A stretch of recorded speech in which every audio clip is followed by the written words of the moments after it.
Baik, saya punya contoh soal. Ini buat sekedar kita refreshing aja ya.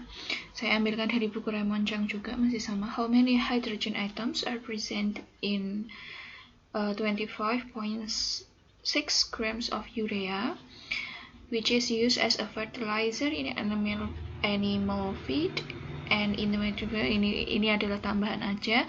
The molar mass of urea is 60,06 gram. Jadi pertanyaan yang diajukan itu adalah berapa sih jumlah dari atom hidrogen yang ada di 25,6 gram urea, yang mana urea itu kan rumus molekulnya adalah CONH2 2 kali, atau boleh dibalik NH2 2 kali CO gitu ya, yang mana biasa digunakan dalam pupuk, kemudian untuk makanan ternak dan lain sebagainya, untuk manufactures di polimer begitu ya.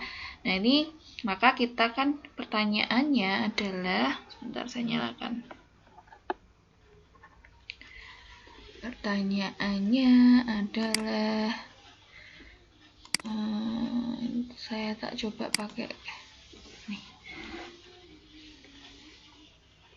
Kalau kita punya satuan yang lainnya, misalnya gram, tabletku kok iso.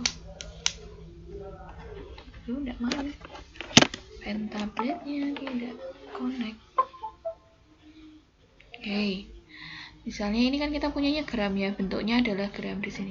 Nah, kan bentuknya gram. Pertanyaannya adalah jumlah atomnya. Pertanyaannya adalah how many hydrogen atoms. Artinya berarti kita punya dari gram mau dibawa ke jumlah particles. Kemarin masih ingat partikel itu bisa apa aja? Ya bisa ion, bisa molekul, atau bisa atom. Nah, kalau misalnya kita itu punya pertanyaan seperti ini, kita tidak bisa langsung ke jumlah partikelnya, maka kita harus melalui yang namanya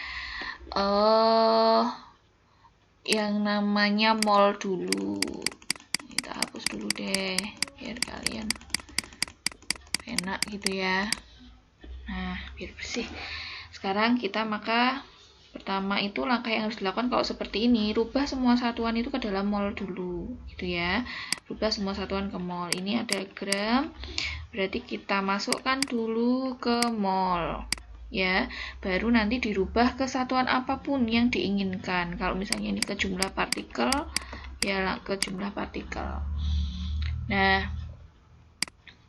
sekarang kalau dari satuan gram, dimana yang kita miliki itu kan satuannya gram ya, yang kita punya modalnya itu adalah gram. Kita ditanya kalau dari gram yang saya punya di sini, terus kemudian mau saya tahu hidrogennya itu jumlahnya berapa, kan berarti ke jumlah partikel di sini. Semuanya berarti kita lewatkan mol dulu. Besok-besok kalau kita belajar tentang gas juga demikian. Kalau misalnya yang diketahui volume, ya dirubah dulu ke mol. Baik, sekarang ini kita rubah titik merah dulu ya. Ini di sini dari gram, ini ke sini ya. Jembatan tengahnya itu kan berarti ada dua langkah nih yang harus kita lakukan kan. Yaitu pertama adalah ini dulu, melalui jembatan A, jadi merubah gram dulu menjadi mol, baru kemudian dari mol nanti ke jumlah partikel gitu ya, yang ini yang B. Tadi saya sudah rekam belum ya ini? Sebentar.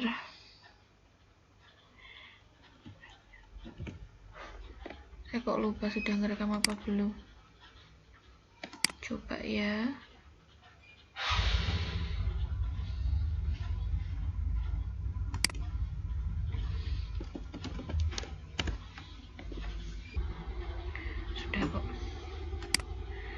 Oke, kita lanjutkan.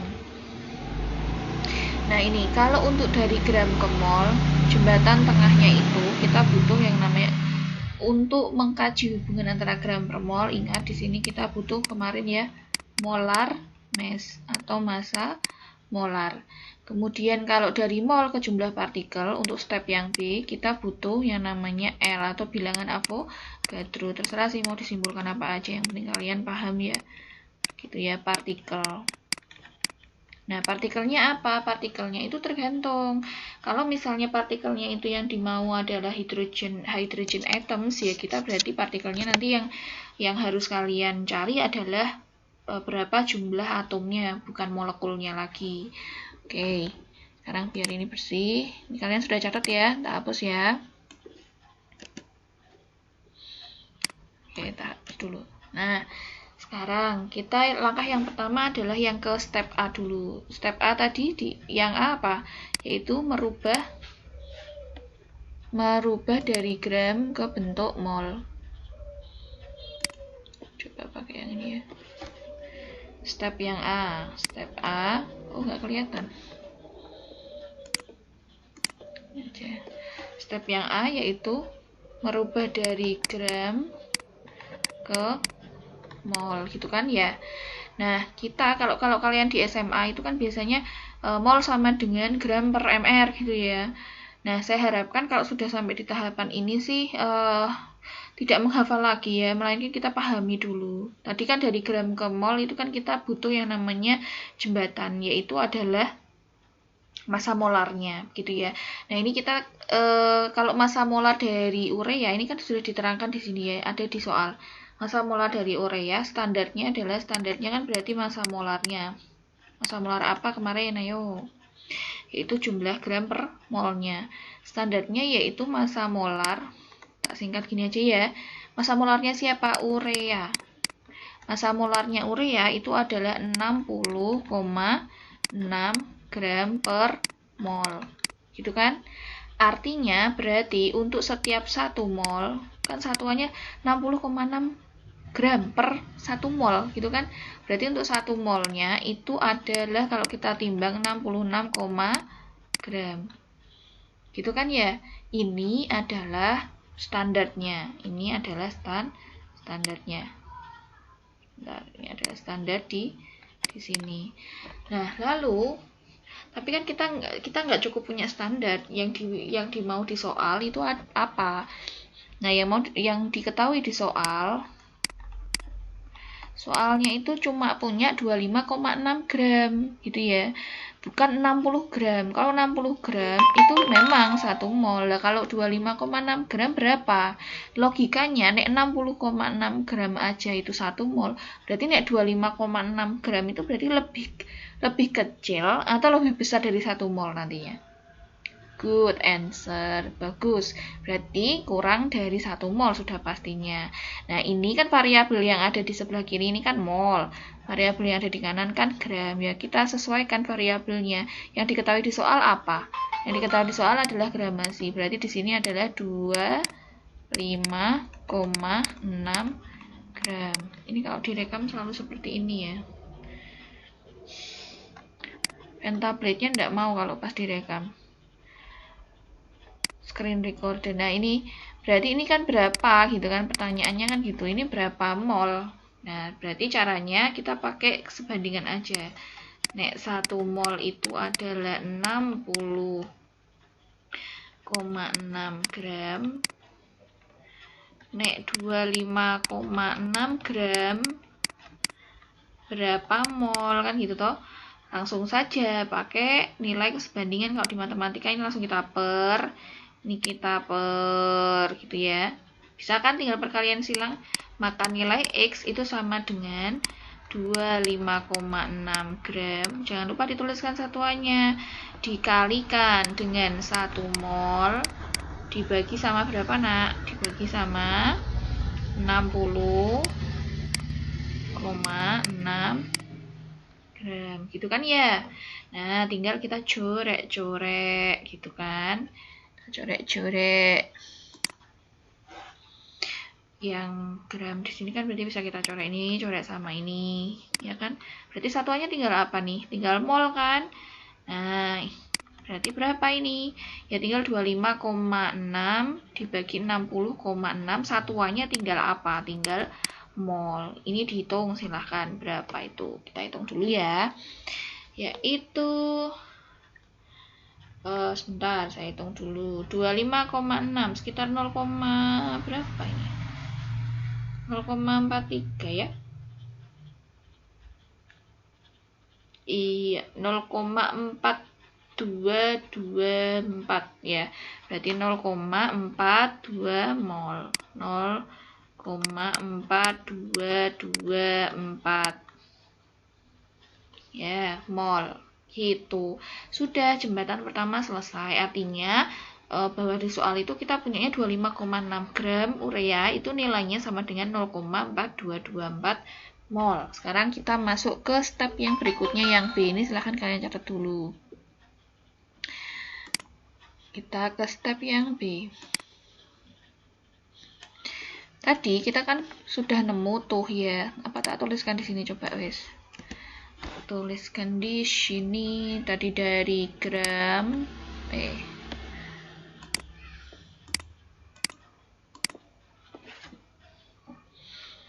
dari gram ke mol dulu, dari mol baru ke jumlah partikel. Ini step B, ini step yang B, ini yang step yang A. Yang A tadi sudah selesai ya. Sekarang kita masuk ke step B, yaitu merubah dari mol ke jumlah partikel. Tadi kita menghitung molnya siapa nak? Good, kita menghitung mol dari C apa? Yaitu dari ureanya. Coba pakai yang ini. Wah, gede sekali. Pakai yang lebih tipis ada nggak? Nah, sekarang kita pakai yang ini. Tadi kita sudah mempunyai satuan yang sudah baru lagi, yaitu mol. 0,4224 mol. Gitu ya. Nah, ini tuh berapa jumlah partikelnya gitu kan? Nah, sekarang kita ini kok kayak gini ya penampakannya. Kenapa? Ada apa ya ketika direkam selalu tidak mau tulisannya. Lanjut. Sekarang kita dari 0,4224 gram, ini mol. Mol ini berapa jumlah partikelnya? Mol apa? Ini perlu dipertegas lagi ya. Ini mol dari urea. Berarti kita kan kemarin sudah tahu bahwa untuk setiap 1 mol itu nilainya sama dengan 1 mol apa? Ya 1 mol apapun. Untuk 1 mol apapun, kalau kita bilangnya di sini 1 mol urea, berarti ya 1 mol CONH2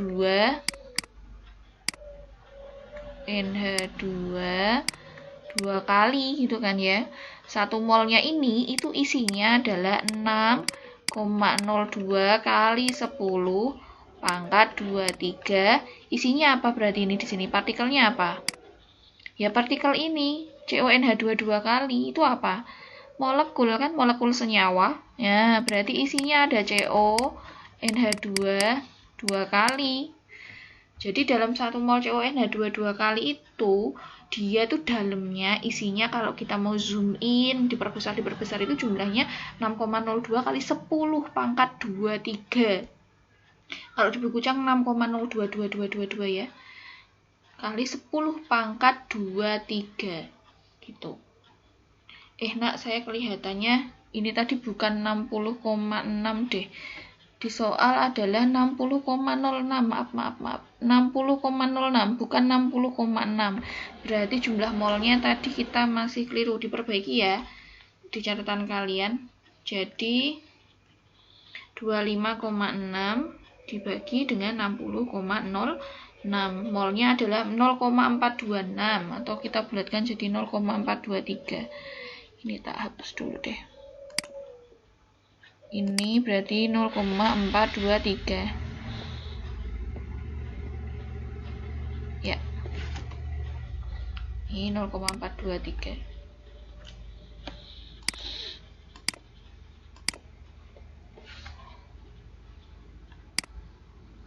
Nah, di 0,423 ini itu berapa jumlah partikel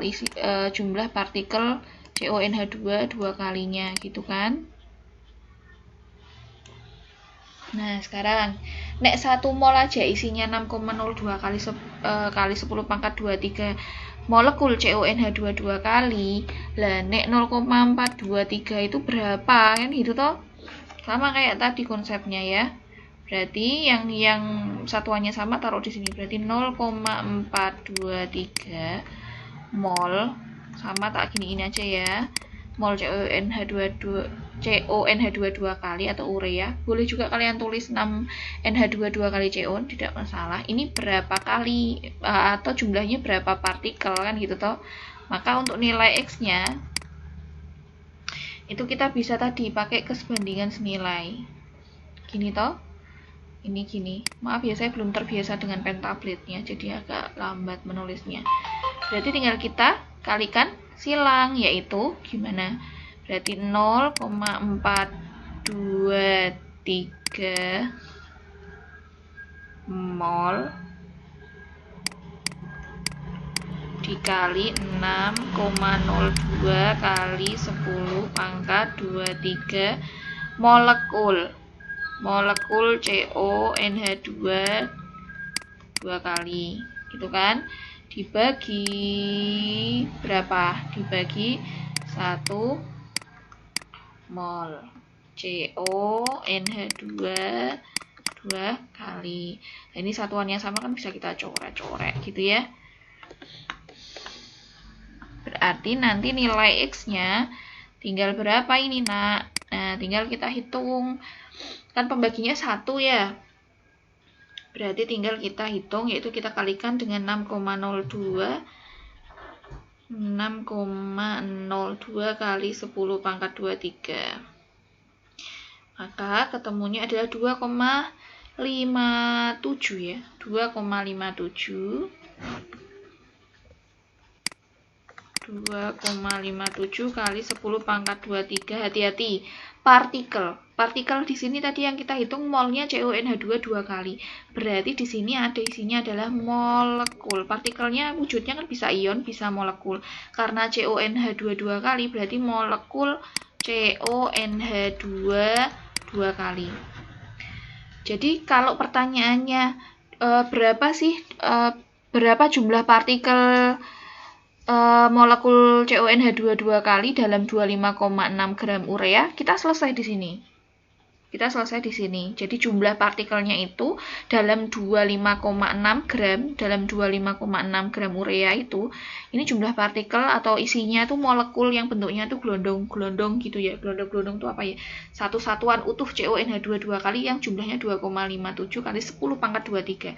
Tapi wait, kita punya pertanyaannya itu lain. Pertanyaannya itu bukan satu gelondong CONH2 dua kali gitu ya, tapi pertanyaannya itu adalah how many hydrogen atoms. Berarti yang ditanyakan adalah jumlah hidrogen, atom hidrogennya. Nah, kita perlu tahu nih dalam satu molekul, kalau ini kan isinya 2,57 kali 10 pangkat 23 molekul CONH2 dua kali ya kan. Lah berarti dalam satu molekul CONH2 dua kali ini ada berapa hidrogen, tinggal gitu toh. Berarti tinggal kita kalikan berapa. Ini tak hapus dulu ya, biar kita punya tempat untuk mengerjakan. Nah, tadi kita kan sudah ketemu bahwa jumlah partikelnya di sini tepatnya adalah ureanya, molekul ureanya itu kita ketemu 2 meneh pentablete. Sudah ketemu yaitu 2,57 kali 10 pangkat 23 kan, molekul CONH2 dua kali. Pertanyaannya hanya ini toh, berapa jumlah hidrogennya gitu kan, berapa atom hidrogennya. Lah jumlah atom hidrogen dalam satu molekul CONH2 dua kali ini kan jumlahnya 4. Nah, kalau ini dalam satu molekulnya itu dalam 25,6 gramnya itu ada 2,57 2,57 kali 10 pangkat 23 molekul, berarti kalau hidrogennya berapa? Tinggal kita kalikan 4, yaitu 4 kali 2,57 kali 10 pangkat 23. Ini baru atom. Kenapa sih ini? Nah, atom hidrogen. Karena satu molekulnya ada 4 atom hidrogen. Ini berapa kalau kita kali? Sekitar 10 ya, berarti 10 kali 10 pangkat 23. Untuk tepatnya kita hitung saja. Berarti 10,26 dikali 10 pangkat 23. 10,26 kali 10 pangkat 23 atom H. Atau 0,2 apa itu? 1,026 kali 10 pangkat 26 juga 10 pangkat 23 juga bisa. Sudah nih ketemu. Sekarang kalau pertanyaannya tak perluas dari buku Chang. Kalau misalnya ditanya berapa jumlah atom C dalam 25,6 gram urea, berarti tinggal lah ini atom C-nya kan cuma 1, nah berarti ya nilainya sama dengan 2,57 kali 10 pangkat 23. Kenapa? Karena dalam satu molekulnya isinya ada 1 atom C, berarti kan otomatis ya 1 kalinya. Terus kalau misalnya saya tanya lagi, kalau misalnya ditanyanya adalah how many nitrogen atoms, berarti berapa jumlah atom nitrogennya, ya tinggal ini nitrogennya di dalam satu molekulnya itu ada berapa? Karena ada 2, ini kan 2 kali N ini di sini toh. Berarti ada 2 kali untuk setiap satu molekulnya, ya tinggal di sini 2 kali 2,57 kali 10 pangkat 23. Mari kita cross check ke buku Changnya langsung. Nah, nih ketemunya adalah dedeng. Nah, nih 1,03 kali 10 pangkat 24 hidrogen atom hidrogen. Tadi kita ketemunya 10,26 kali 10 pangkat 23, sama kan ya. Baik, sampai di sini ya. Kalau masih ada yang tidak dipahami, silahkan kok disampaikan di kolom komentar, atau bisa disampaikan di grup WA, atau langsung di learning management system kita, di e-learning kita disampaikan via chat gitu ya. Insya Allah nanti saya buka. Kalau pas jam kuliah otomatis langsung saya tanggepi gitu ya. Tapi kalau kalian